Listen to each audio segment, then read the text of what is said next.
Hello everybody, 95A Productions here, and today we're going to be looking at the history of the Stoke-Dale Lake Heritage Railway, from its humble beginnings in the 1850s to the heritage railway that it is today. I hope you enjoy. Quick disclaimer before this video starts.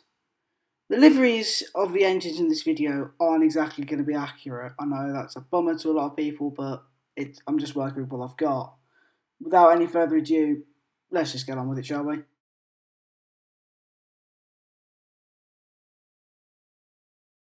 The real history begins when I wanted to reboot the Patherton Railway series.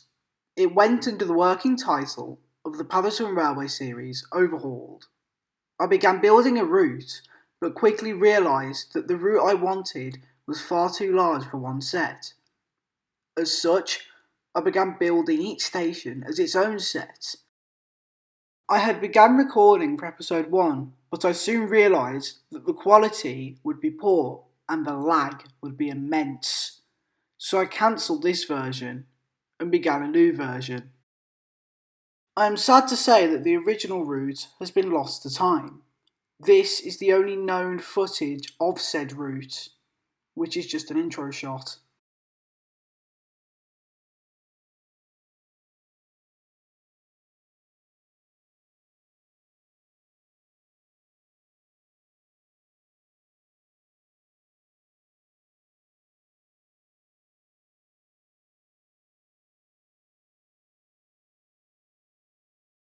Sets were, and are, ever changing or being made, so there is no definitive last set at this present moment in time. This is the first set made, Patherton Station Locomotive Works, made around August time 2024. I had originally envisioned a different layout for the locomotive shed, however I decided to go with this one, and I'm glad to say that it looks much better than my alternate design. Unfortunately, being made at a time where I'm happy with where the series is at, this set never saw use. This is Bridge 4 of the new Parisbury and Fortherton Railway, of which you'll learn about later, and you can see Stoke-Dale Castle in the background. Now that the actual history is out of the way, let's get down to the fictional in-universe history. Our history starts in the 1850s, when the first phase of the Birmingham and Oxford Junction Railway, now part of the Chiltern Main Line, opened. In 1854 it extended to Wolverhampton Low Level and connected with other Great Western Railway lines, becoming the southern leg of a longer distance route to Shrewsbury, Chester and Birkenhead. It ran via the Great Western Main Line to Didcot and then via Oxford, Banbury and Leamington Spa, between London Paddington and Birmingham Snow Hill. In 2025, the line is run by Class 168 DMUs and Class 68 diesels paired with Mark III coaching stock and Class 82 DVT units. The story of the West Chiltern Loop begins in 1854, when a branch line was created from Dorridge to a town called Emston. The people of Emston cheered when the line opened, and it was a resounding success. Seeing this, the mayors of Dunwich and Cayley requested that the GWR extend this branch line to their towns too. The Great Western obliged happily, knowing that they could connect to Banbury from Cayley, which would create a diversionary route for traffic going to Birmingham. Diversionary traffic and more expresses meant the line became a resounding success, with the people of Emston, Dunwich and Cayley able to access the cities of Birmingham and London. However, the Great Western Railway wasn't the only railway company in the area. Gaining an Act of Parliament to build a 10-mile route between the towns of New Pathersbury and Fortherton in 1854, the New Pathersbury and Fortherton Railway Company held their opening ceremony in the summer of 1856. Chairman Thomas Brunwell was acting guard that day until a proper guard could be employed. The New Pathersbury and Fortherton boasted a fleet of 5 060 saddle tank engines, numbers 1 through 5 respectively. They were akin to the likes of the J-94 austerity tanks of the Second World War. However, Their builders are, as of yet, unknown, as their builders' plates haven't been found. They pulled around four-wheeled coaches similar to Stroudley coaches of the London, Brighton and South Coast Railway, 5 plank wagons, 4 and 6-wheeled vans and bogied brake vans, unique for any railway company at the time. The New Pathersbury and Fortherston Railway's trackbed differs from the route of the SLHR. It goes further north to a station called the Lake, which is nowhere near the Stokedale Lake, before coming back to a station called Fortherton West, the site of which now being used for the carriage and wagon department. The only thing that remains of the station is one of the signboards, which is now in the Paddington Museum of Rail. East Fortherton Station was owned by the Great Western Railway, who had built a route from Cayley via Cayley West. The line was a primarily freight route serving the industrial estate near Stokedale. However, upon the opening of the MPFR, more passengers began to use the line. The line between East Fortherton and Cayley was dual-gauged, in order for Great Western trains to be banked by New Pathersbury and Fortherton engines when needed. From the opening day, the MPFR was booming with success. However, as the old saying goes, all good things have to come to an end. On February the 10th, 1868, a consist of 4 New Pathersbury and Fortherton 6-wheeled vans and MPFR brake van broke away from a Great Western vans train. The banker, New Pathersbury and Fortherton saddle tank number 3, was sat in the siding at the bottom of the hill. The driver and fireman were in conversation with the station master on the platform. Unfortunately, the signalman was not focused and left the points open to the siding. The vans collided into the engine, causing irreparable damage. The engine was cut up and no replacement was ever built.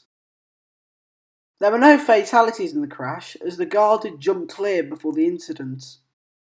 An investigation led to the signalman and engine crew of number 3 being the cause of the crash. After facing fines for negligence of locomotive, the driver and fireman returned to their duties. The signalman, however, went missing, and his whereabouts haven't been discovered to this day.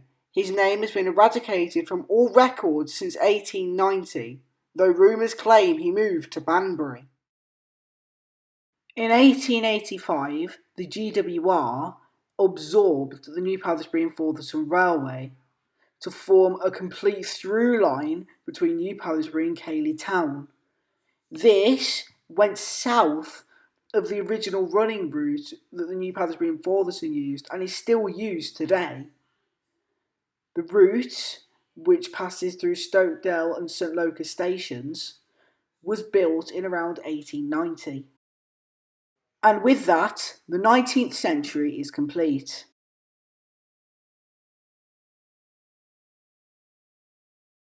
On January the 23rd, 1904, the first named express of the line, called the Pathitonian, left New Pathersbury at 8 o'clock.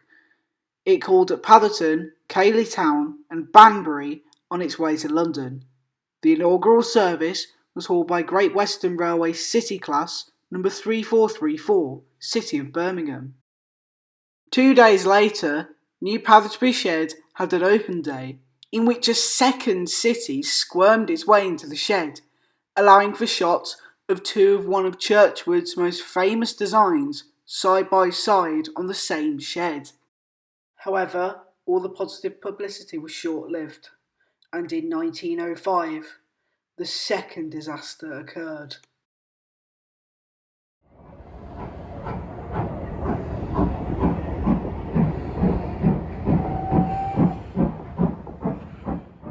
On May the 30th of that year, Great Western Railway City Class 440, number 3437, City of Gloucester, rammed into an empty coaching stock move that had just finished a train from New Pathersbury. The engine driver, who had been distracted at the time, passed the home signal on the entrance of the station, which was set at danger, and by the time he realised his mistake, it was too late. 35 people perished in the disaster, including the driver and fireman of the express, the guard in the empty coaching stock move, and 32 passengers who had been sat at the front of the train when the coaches telescoped into each other.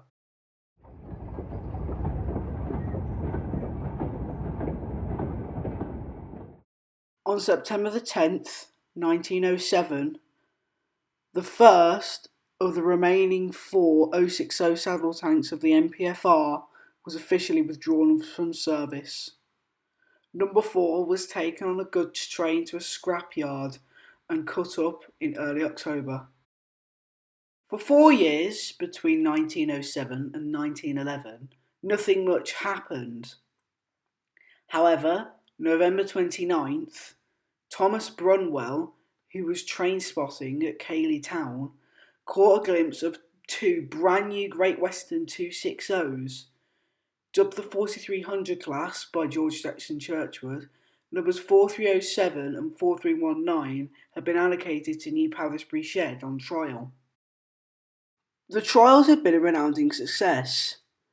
Both 4300s managed to capably perform each and every task that was asked of them, at times outshining resident City class number 3434 City of Birmingham, which, upon 1912's arrival, was renumbered 3711. With the outbreak of war, the railways and industries of Britain became more vital than ever. The New Pallisbury branch was no exception, with goods trains filling up the timetable and taking most available paths. Most of these trains were handled by Great Western Railway 4300s number 4307 and 4319, which had been allocated to the line since their construction in 1911. The 2 moguls weren't alone, however, as the Great Western allocated a 2800 280 to Patherton Shed in 1915.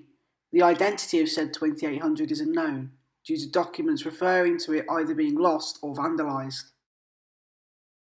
Also this year, Great Western Railway 4300 number 4319 ran through a temporary stop marker at the end of the bankers' siding at Fortherton. The driver and fireman escaped the accident with minor injuries. However, the engine, having sustained severe damage to the cab after the tender smashed into a bridge, was out of action for 4 months, being low down in the maintenance queue. Whilst all of this was going on, the line to Fortherton West was receiving less and less traffic, only having 2 trains a day in either direction. The GWR, seeing it as non-profitable, finally closed the line in 1916. They organised and ran a special last service, hauled by Great Western Railway 4300 4319 and piloted by New Pallisbury and Fortherton number 1. By the end of 1916, most of it was gone, save for a small section which was redeveloped into Patherton Locomotive Works.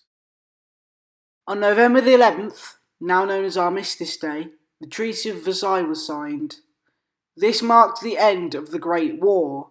As such, on November the 12th, Great Western Railway City class number 3711, City of Birmingham, was allocated to haul a special train to New Pallisbury, which marked the end of the horrible conflict. This completes the first 20 years of the 20th century. Now, we shall look at the period of the golden age of steam travel, with the Big Four, between 1921 and 1938.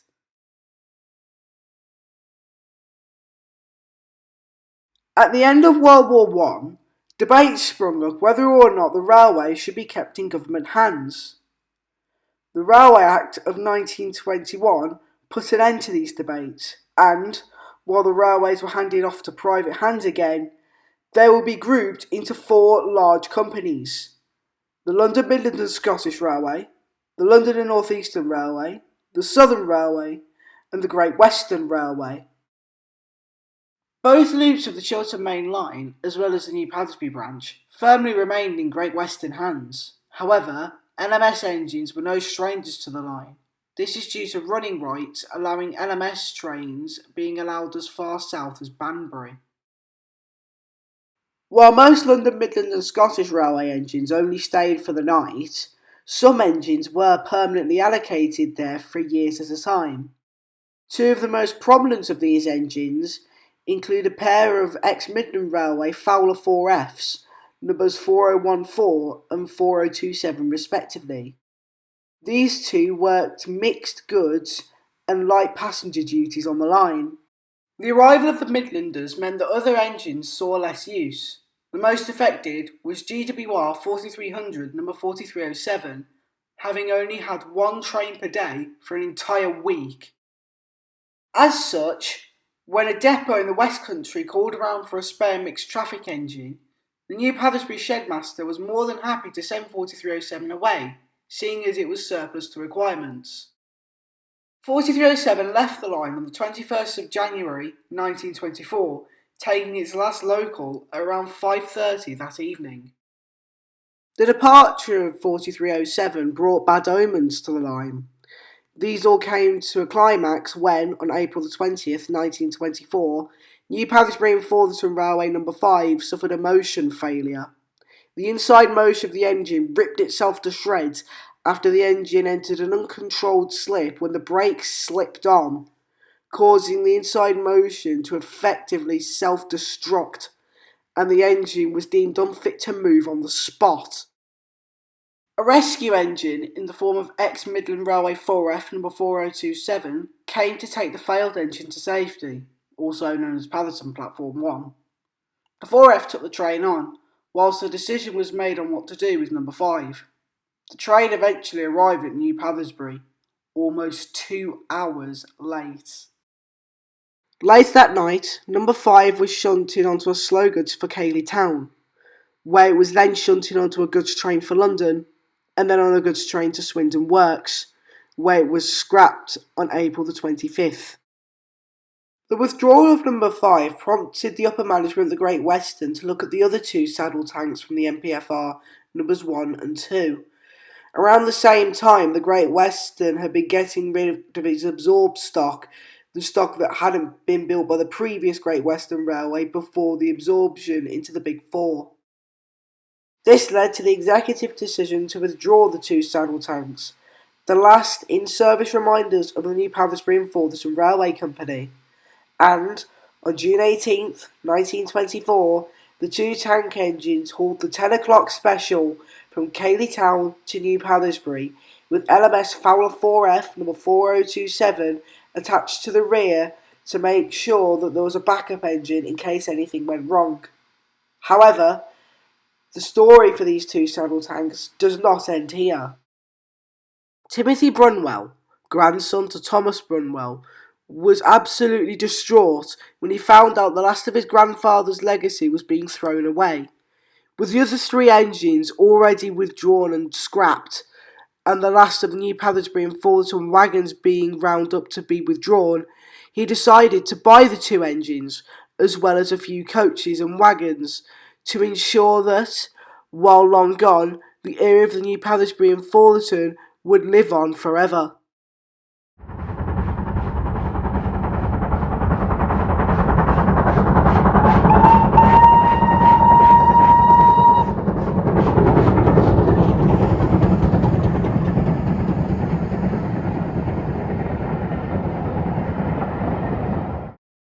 At the start of World War I, most of the station staff at St Loca Station were called out to the front lines.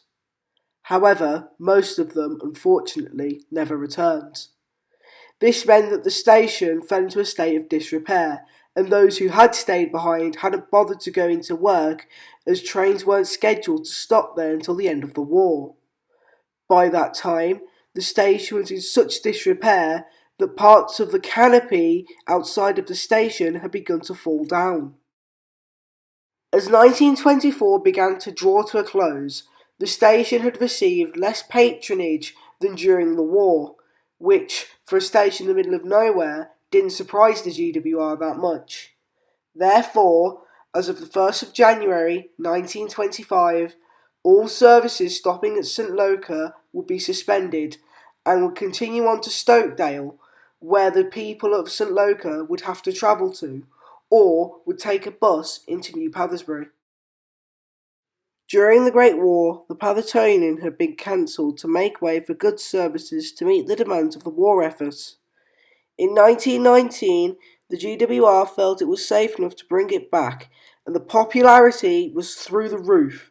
The train kept getting longer and longer and by spring 1925, the train was so heavy that often the services were double-headed as far as Banbury, where one of Churchward's star four-cylinder 460s took the train on.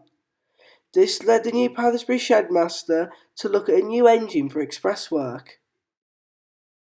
While the Palatonian service had been completely revived, the same couldn't be said for Great Western City 440 number 3711, City of Birmingham.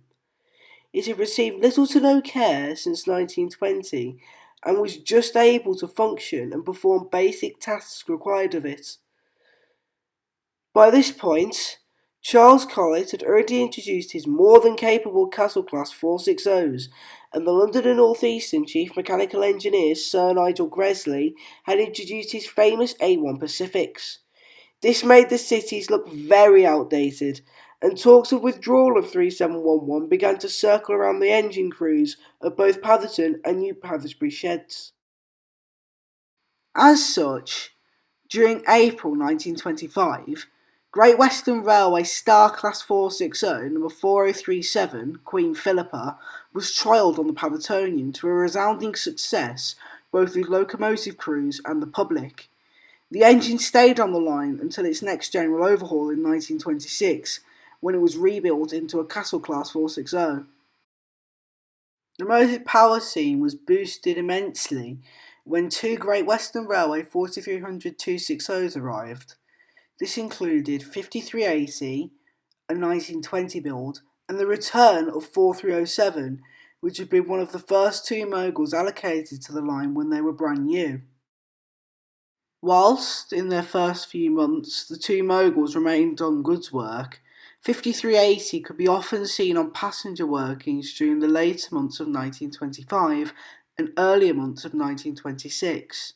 This is because, whilst City Class 440 number 3711 was allocated to these services, it was having steaming troubles, and the talks of withdrawal only grew louder and louder as the weeks went by.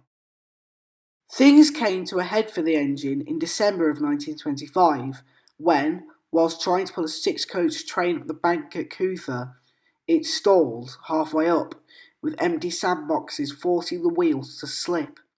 The city was rolled back to the bottom of the incline on false pretenses that the crew would be allowed to have another go, but, whilst trying to release the brakes, it was found that the brake rocks were jammed tight around the wheels, refusing to release and let the train move.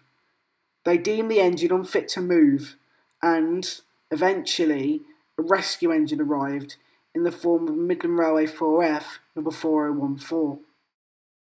The only important thing of note in the year of 1926 was the overhaul and reallocation of Great Western Railway Star Class 460 number 4037 Queen Philippa. Upon coming out of overhaul, it was reallocated to Wolverhampton Stafford Road shed. In fact, the period which has spanned between the years of 1927 and 1934 had little to nothing major happen. Locomotives came and went from the line, often helping out other sheds, such as Banbury, Didcot, and Tyseley.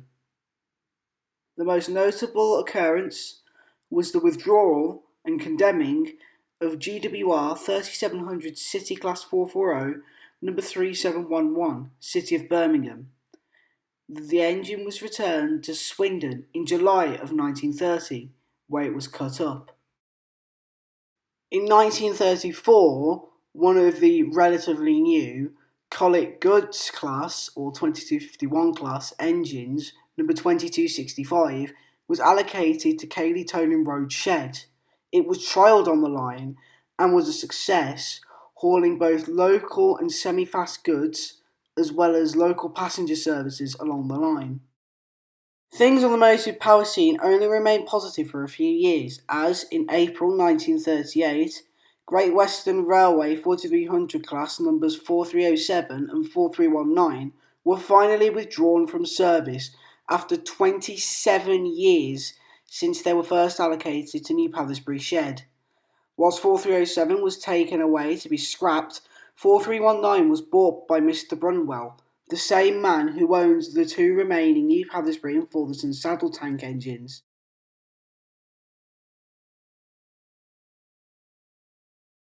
Tensions in mainland Europe and the looming threat of war meant that people were more frightened than ever. The government had ordered the evacuation of the young and vulnerable to the country, where they would be safe from bombing raids. New Pathersbury was no exception, seeing trains with up to 13 coaches be dragged by kings or castles from the station. These trains were taken to Reading, where they were split and taken to safer places. On February the 1st, 1941, a German bombing squadron was intercepted on its way to bomb the industrial estate near Stokedale. Some of the bombers managed to hit their target and turned back towards the English Channel, while others entered a cloud heading further west. When they exited a cloud, RAF fighters were there awaiting them. In a last-ditch effort, the remaining bombers dropped their payload. Unfortunately, this happened to be right above New Pathersbury. When the all-clear was given, the extent of the damage became known. There were no deaths, but some of the station was practically irreparable. The canopy had collapsed, bringing glass and metal raining down onto the platforms. A rake of coaches for a local was just barely missed. However, Great Western Railway 2251 class number 2265 had been crushed by the falling canopy. The tender was salvaged and was paired with another engine, but 2265 was beyond repair, being scrapped at Swindon Works by the end of the next month. A replacement for 2265 was built and outshopped in May of that year. The viaduct over the lake, which had been around for almost 90 years, was also destroyed. Luckily, no services were planned to cross over the bridge, but the western end of the branch was cut off, remaining like this for just a few months when the bridge was reconstructed. In 1943, Paterson Shed received an allocation of 3 War Department Austerity 280s. These engines form the backbone of most goods trains off and on the branch until the end of the war. That day did come. Almost 6 years since the war began, victory in Europe was secured. People celebrated heartily despite the austerity of the war. A special train was double-headed to New Pathersbury just as the city of Birmingham had done 27 years before. Despite all of this, rumours began to circulate of nationalisation in the not-so-distant future.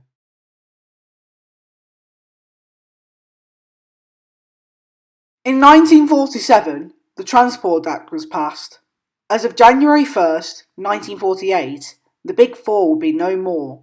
The war-stricken railways were brought under one government-owned banner, British Railways.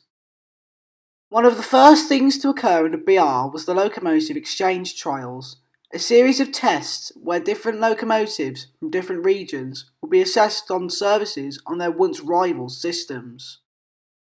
In March of 1948, New Pathersbury received an allocation of 2 Pacifics. Ex-London North Eastern Railway A4 number 60027, then E27, Merlin, and ex-Southern Railway Merchant Navy number 35024, East Asiatic Company, on trial with an ex-LMS dynamometer coach. After 4 months of rigorous testing, the 2 engines were sent back to their respective regions, the verdict being they were too powerful for such a small line. In 1951, the worst accident in the history of the West Chiltern Loop occurred. Due to engineering works at both London Euston and Warwick, the Caledonian Sleeper was diverted through the loop. Unfortunately, the train was incorrectly directed into a banker siding at the bottom of a 1 in 90 bank at Dunwick. The engine, ex-Great Western Railway King Class number 6012, King Edward VI, careened through the buffers, bringing half of the train with it into a river. The boiler exploded after the front of the locomotive crumpled in on itself. The tender was forced upwards by the blast before it flattened what was left of the cab. 147 people died in the crash and 6012 was cut up on site due to rescue crews being unable to salvage the locomotive. Unlike 2265, 6012 was never replaced. In 1954, the loop was introduced to the first of many BR standards to come and go, this one being standard 5MT number 73047. Whilst, on the branch, a new roster was settling in. The change in motive power came in the form of 7 locomotives, being ex-Great Western Railway 4900 number 4918 Dartington Hall, 4700 number 4705, 6959, number 7902, Eton Mascot Hall, two 7400s, 7408 and 7435, and ex-LMS Stanier Black 5s, numbers 45247 and 45281. The pannier tanks worked as station pilots, whilst 4705 and 45281 worked freights alongside Midland 4F 44027.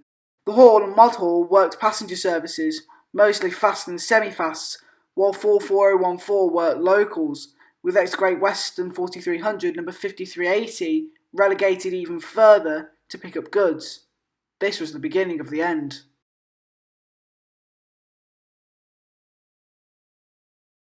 The late 50s saw the numbers of the branch begin to fall as roads were improved and the car became the preferred method of transport. Goods traffic also took a hit, and while the introduction of new DMUs and diesels did help, it was all in vain. British Railways saw this, and they knew all too well what they had to do. By 1961, the line was closed. An SLS special, hauled by 45247 and 4918, left New Pathersbury at 10 o'clock sharp, the tail lamp fading away into the dark of the tunnel. The engines allocated there were forced out, sent away to other sheds. The Stanier Black 5s went to Wales, and 5380 was withdrawn, its services no longer needed, whilst it is unknown where the other four engines went. BR's grasp over the SLHR was finally over, but preservation can, and most certainly will, work wonders.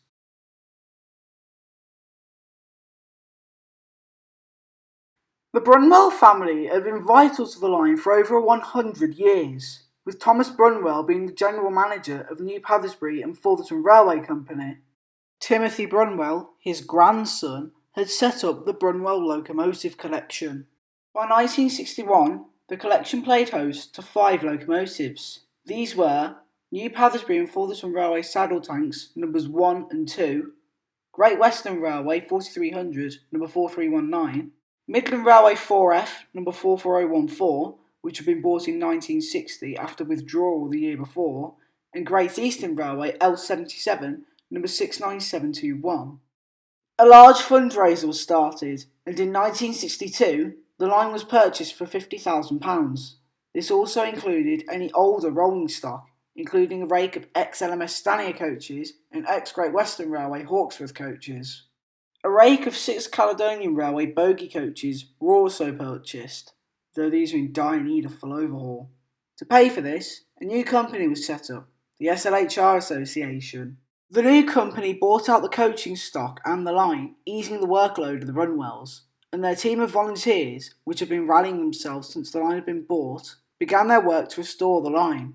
By 1964, the section between New Pathersbury and Stokedale was completed, and a Light Railway Act was gained. The first train was hauled by New Pathersbury and Fullerton number 1, leaving on the 9th of May 1964. Stations were crowded as the train trundled along the line. 1965 saw the arrival of 2 more engines, ex-SLHR-A 462 number 6088 Buck Law, and ex-GWR 5101 number 5173, both owned by the SLHR Association and bought for scrap value. The Prairie tank was vital to aid with the reconstruction of the line to Cayley. At the bottom of Couther Bank, the line split into 3 lines. 2 of these lines went off towards the platforms, whilst one went towards the main line. The latter of the 3 was, and still is, part of British Rail. Unfortunately, to access Tolan Road Shed, mainline access was needed.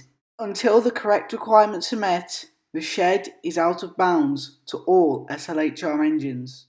This year also saw the end of steam on the Western region and British Railways transitioning to British Rail and the introduction of the double arrow logo that has become the symbol of BR. 1966 was quiet, though a notable event was the establishment of Palatine Locomotive Works Limited. The director was a man called Raymond Bolton, who had come from Scotland. 1967 saw the first third-party locomotive owners take up residence on the line. The Cotswolds Heavy Freight Group had originated from Gloucestershire and had 2 locomotives of their own. They were ex-Great Central Railway, Robinson 8K, number 63727, and ex-Great Western Railway, Churchwood 4700, number 4705, having returned to the line after 6 years. The line also hosted the first of its annual galas this year in September.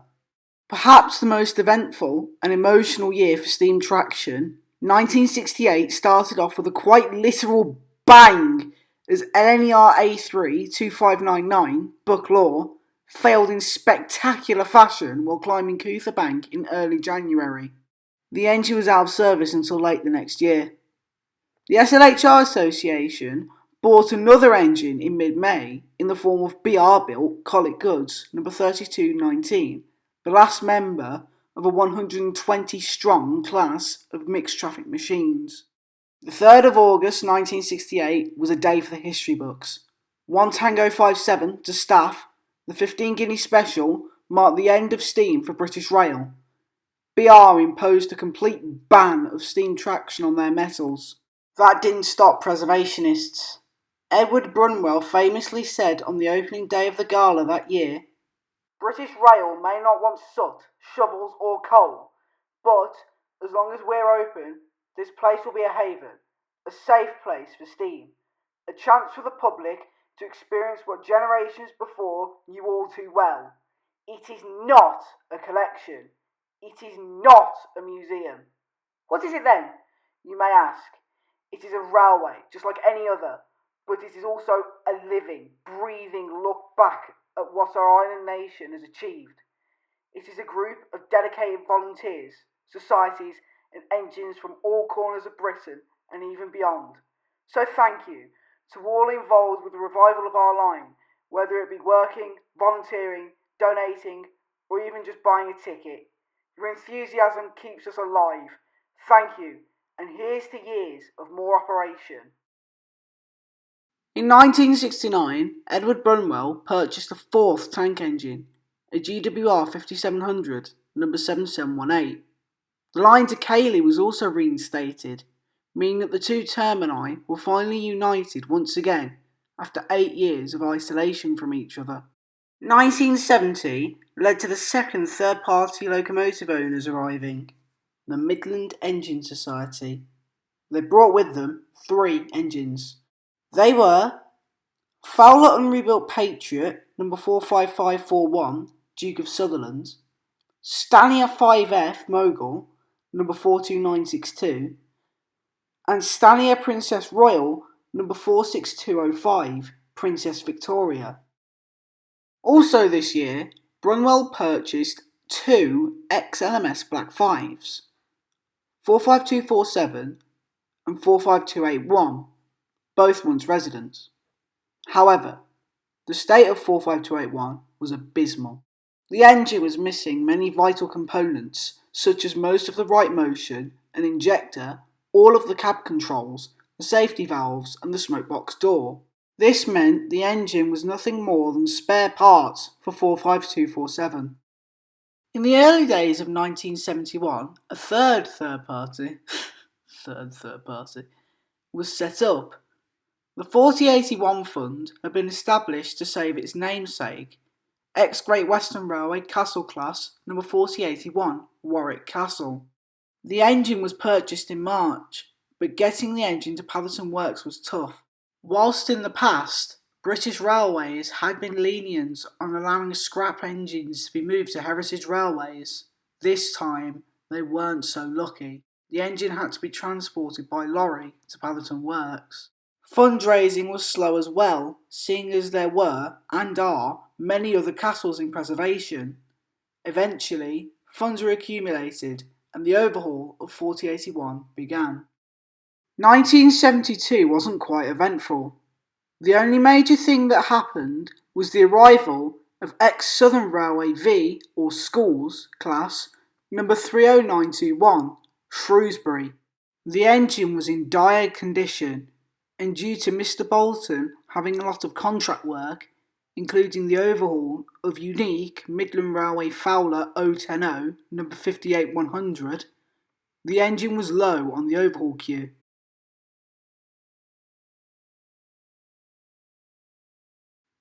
And there you have it, the entire history of the Stokedale Lake Heritage Railway. A plan for one last reboot of the show, beginning in 1973. The main four from the previous series, William, Jack, John, Dave, will appear in the series, as well as some other characters which have been mentioned in this video. However, I'm not going to spoil anything, as I want you all to experience the stories as they unravel. I have been 95A Productions, and I hope you enjoyed this video. Thank you for watching, and I will see you in the next one. Goodbye.